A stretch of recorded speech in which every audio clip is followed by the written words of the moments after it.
Gary, Indiana, not Louisiana, Paris, France, or Rome. It's at the top of the list of potential candidates. Jeff Flock joining us now live from the Hoosier State with much more. Jeff. Sifting through the rubble, Liz, today, that is Gary, Indiana, at least part of Gary, Indiana. I'm in a place called City Methodist Church. You know, this town has become something of a symbol of urban blight.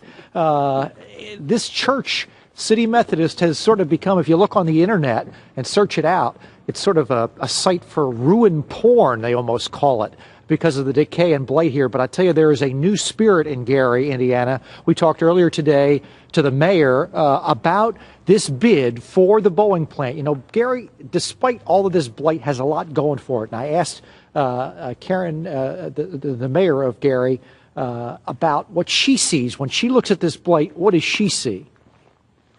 The fact that we have abandonment next to major interstate highways could lead to warehouse development, could lead to residential development. We're 30 miles next to the third largest city in the United States.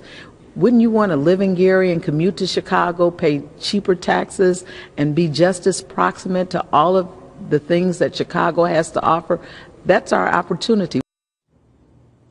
There is a lot of opportunity here, Liz. 8,000 jobs, as you say, would go a long way toward realizing some of that opportunity.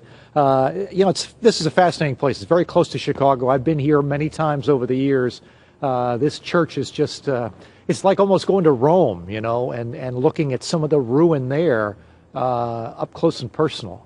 Maybe better times ahead for Gary. As you point out, those jobs would go a long way toward helping. Well, I'm sure a lot of the architectural details in there would be snapped up in a minute from Incredible. people. But yes, the real opportunity is to welcome Boeing. Boeing, of course, had been really ensconced in Seattle, then moved to Chicago, and now it's just a great opportunity for any city that gets it. And the home of the Jackson 5, Gary, Indiana, that would be perfect.